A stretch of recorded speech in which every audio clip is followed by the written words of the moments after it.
ஓம் ஸ்ரீ சாய்ராம். எல்லோரும் இன்பற்றிருக்க நினைப்பதுவே இல்லாமல் வேறொன்றியேன் பராபரமே. நாம் இப்பொழுது உண்மையான சுகம் அப்படின்னா என்ன, அதை எப்படி பெறுவது அப்படிங்கிறத பற்றி ஒரு நூலை பார்த்து கொண்டிருக்கிறோம். திரும்ப திரும்ப பணம் பணம் பணம் அதை பற்றி தான் வரும். அதுதானே, பணம் பணம் பணம் தானே எல்லாருக்குமே, இல்லையா? நீ சொல்லிவிடுவப்பா, கஷ்டப்பட்டால் யார் கொடுக்குறாங்க, இது மாதிரி நான் ஒரு எந்த பேச்சு பேசுகிறவங்களாம் இருக்காங்க உண்மை தான். இன்னும் நீ இப்போ சம்பாதிச்சதெல்லாம் ஒருத்தருக்கு செலவு பண்ணணுன்னு யாருமே சொல்லலையே. உன்னை கவனிச்சிக்காமல் நீ எல்லாருக்கும் பண்ணணும்னு சொல்லலையே. உன்னையோ உன் குடும்பத்தையோ கவனிக்கிறத பற்றி யாருமே பெரியவங்க எதுவும் தப்பாகவே சொல்லலை. அது நம்ம கடமை இல்லையா, நம்ம டியூட்டி. அதை விட்டுட்டு ஊராருக்கு செஞ்சாக்கா அதுவும் இதில் தவறிடணும் ஆகிடும். நம்மளுக்குன்னு ஒவ்வொருத்தருக்கும் கடமை கொடுத்துருக்காரு இல்லையா பகவான். எல்லாருக்கும் கவனிக்கிறது தான் நம்மள மூலியமாக தான் ஒவ்வொருத்தரும் கவனிக்கிறார். நம்மளை படைத்தவர் அவர் தான் காக்குறாரு. உனக்கு அந்த மனைவியை கொடுக்குறேன்ப்பா, உனக்கு இவ்வளோ குழந்தைய கொடுக்குறேன், பெற்றோர்கள், சகோதர சகோதரிகள், நீ பண்ணி பார்த்துக்கோ. இதேமாரி ஒவ்வொருத்தருக்கும் டியூட்டி கொடுத்துட்றாரு. உங்களுக்கும் சரி, எனக்கும் சரி, எல்லாருக்கும் சரி, எல்லாத்தையும் பிரித்து கொடுத்துட்றாரு. அவங்க உழைச்சி நேர்மையாக உழைச்சி அதை பண்ணி அந்த கடமையை பண்ணுங்க. சும்மா இருக்க முடியாது இல்லையா, பண்ணி தானே ஆகணும். வேறு வேலைக்கு பசிக்குதே, சம்பாதிச்சு தானே ஆகணும். இப்போ நம்ம சேர்ந்தவங்களுக்கு சம்பாதிச்சு தானே ஆகணும். இதை பற்றிலாம் யார் பெரியவங்க குறை சொல்கிறாங்க? எல்லாம் பண்ணுப்பா, எல்லாம் செய்ய. நீ இந்த சமுதாயத்துலேருந்து தான் வாழ்கிற. சமுதாயத்தில் ஒவ்வொருத்தரும் உனக்கு தெரியாமல் உனக்கு ஹெல்ப் பண்ணுறாங்க. அப்போ நீ உன்னையும் பார்த்துட்டு உன் குடும்பத்தையும் பார்த்துட்டு சமுதாயத்தையும் கவனி.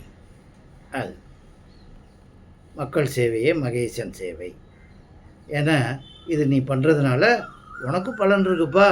போகும்போது நீ என்ன இது பண்ணி வச்சுட்டு போறியோ அது ஒன்றும் நீ எடுத்துகிட்டு போகிறது இல்லைப்பா, எல்லாருக்குமே தெரியுமேப்பா.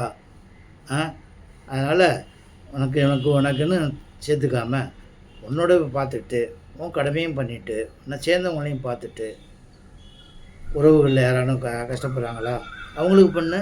அங்கேருந்து ஆரம்பி. உள்ள குட்டிக்கு பண்ணுறோம் கடமைன்னு நினச்சிட்டு பண்ண வேண்டியது தான். அடுத்த உறவினர்களே இருப்பாங்க, கஷ்டப்படுவாங்க, ஒரு ஸ்கூல் ஃபீஸ் கட்ட முடியாது, நம்மளே போய் பண்ணணும். இதெல்லாம் புண்ணியம். அது கருட புராணத்தில் பகவான் சொல்கிறார், சகோதரனுக்கு பண்ணால் இவ்வளவு புண்ணியம், இவ்வளவு மடங்கு. சகோதரிக்கு பண்ணால் இவ்வளவு மடங்கு. தாய் தந்தையருக்கு பண்ணால் இவ்வளோ மடங்கு. ஊராருக்கு பண்ணால் இவ்வளோ மடங்குன்னு அவ்வளோ புண்ணியங்கள் இல்லாமல் இருக்குது. அது சம்பாதிச்சிக்கிறது தானே இங்கே வந்திருக்கோம். எவ்வளோ பாவ மூட்டைகளை பல பறவையாக இது பண்ணுவோம்.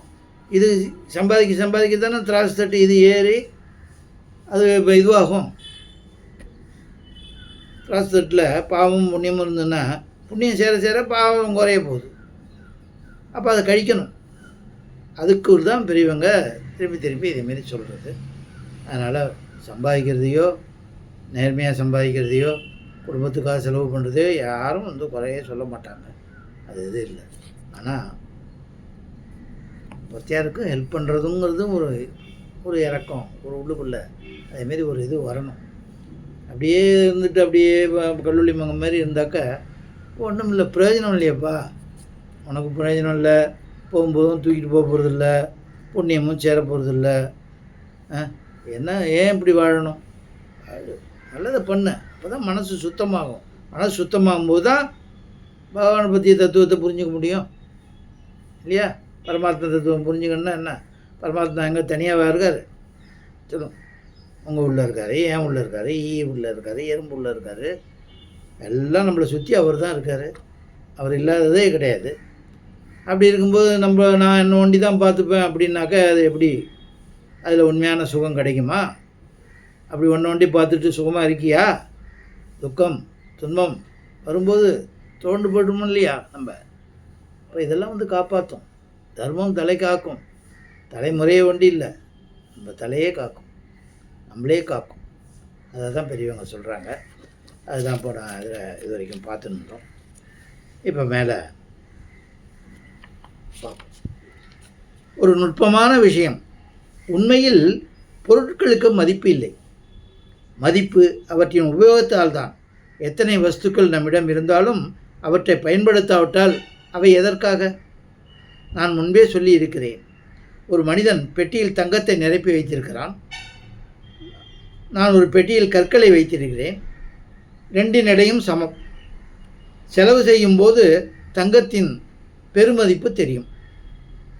ஆனால் செலவு செய்யாவிட்டால் தங்கத்துக்கும் கல்லுக்கும் இடையில் என்ன வித்தியாசம்? இதுவும் 5 கிலோ, இதுவும் 10 கிலோ, அதுவும் 5 கிலோ, அதுவும் 10 கிலோ. பயன்படுத்தும் வேளையில் தங்கம் மிகவும் மதிப்புடையதாக இருக்கிறது. கல்லுக்கு மதிப்பே இல்லை. இப்போ அதுவும் சொல்ல முடியாது, ஒரு கல் இவ்வளோ ரேட்டு போகிறாங்க. ஆனால் பயனுள்ள வழிகளில் உபயோகப்படுத்தாவிட்டால் நம்மிடம் தங்கம் இருந்தால் என்ன, வெறும் கல் இருந்தால் என்ன, ஒன்றும் வேற்றுமை இல்லை. ஆம், நம்மிடம் தங்கம் இருந்தால் யாராவது திருடி விடுவார்களோங்கிற பயம் வேறு இருக்கும்.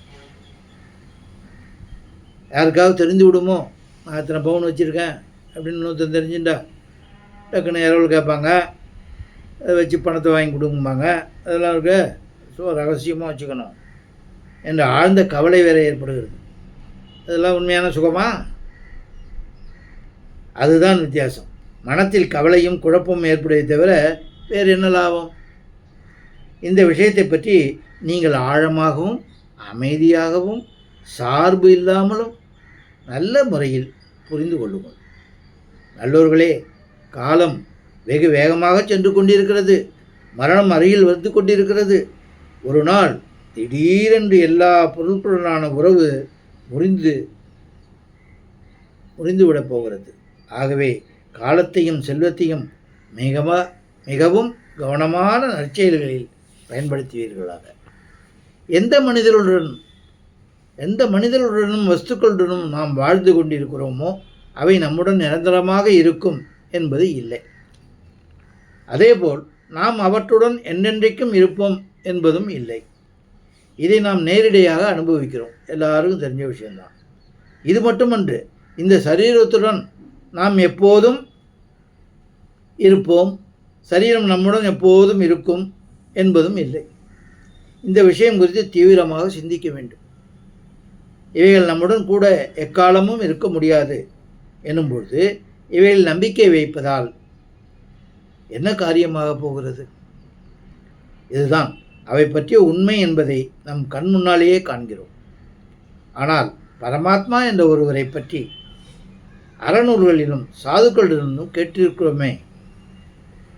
அந்த பரமாத்மா எல்லா காலங்களிலும் நம்முடனே இருந்தார், நம்முடனே இருக்கார், இருந்தார், கடந்த காலம் இருக்கிறார், இனியும் இருப்பார். உலகப் பொருட்களை நோக்கியே பார்வை இருப்பதால் அந்த பரமாத்மாவை அடையாளம் கண்டுகொள்ளவோ காணவோ முடிவதில்லை. என்ன முன்னவே பார்த்துட்டு இருந்தேன், இதிலே கவனம் செலுத்தினால இதை பற்றி யாரும் சிந்திக்கிறதே இல்லை. அவங்களுக்கு கேட்டாக்கா சொல்கிறாங்க, எனக்கு இருக்குது கஷ்டம், உனக்கு என்ன அப்படின்னு இதுமாரிலாம் கேட்குறாங்க, இதுமாரிலாம் சொல்கிறாங்க. அப்போ எல்லாம் கொடுத்து நம்மளை படைச்சி நல்லா இதில் இது பண்ணிட்டு பண்ணுங்கிறதுக்கு ஒரு நிமிஷம் 5 நிமிஷம் அவரை நினைக்கிறதுக்கு முடியாதா? அவ்வளோ பிஸியா? ஏன்னா டாட்டாவா, பிர்லாவா, அம்பானியா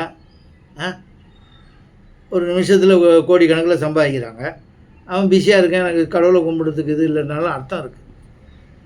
உங்களுக்கும் எனக்கும் நம்மளுக்கும் நிறையா பேருக்கு நம்மளை மாரி உள்ளவங்களுக்கு என்ன அப்படி பிஸி?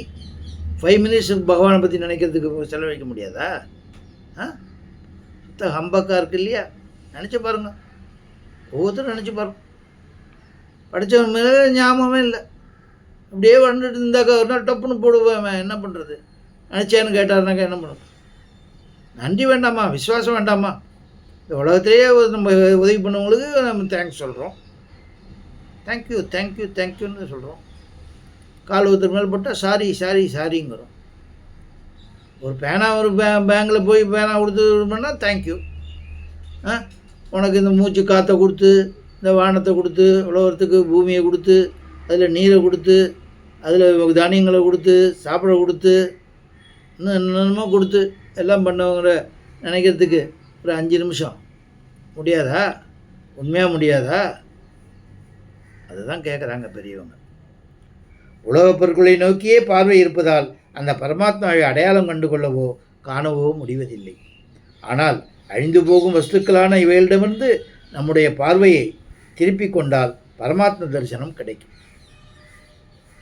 அனுபவம் சொல்கிறார். முகத்தை திருப்பிக் கொள்வது என்றால் என்ன? இவைகள் மூலம் சுகத்தை அனுபவிப்பதை நாம் விட்டு விடுவது, இவைகளை மற்றவர்களுக்காக பயன்படுத்துவது, பொருட்களை மற்றவர்களின் நலனுக்காக செலவு செய்வோம், மக்களுக்கு ஆனந்தத்தை கொடுப்போம், ஆறுதல் அளிப்போம், அவர்களுக்கு நன்மைகள் செய்வோம். நம்மிடம் எவ்வளவு பொருட்கள் உள்ளவோ அவைகளை கொண்டு பிறருக்கு சேவை செய்ய வேண்டும் என்ற சிந்தனையை உறுதிப்படுத்தி கொள்ள வேண்டும். சேர்த்து வைக்க வேண்டும், நமக்கே வைத்து கொள்ள வேண்டும் என்று இப்போதுள்ள எண்ணத்தை முற்றிலும் மாற்றிக்கொள்ள வேண்டும். அதாவது மற்றவர்களுடைய பணிகளில் ஈடுபடுத்த வேண்டும். எண்ணி பாருங்கள், செல்வத்தை எப்போதுமே கட்டி காக்க முடியாது.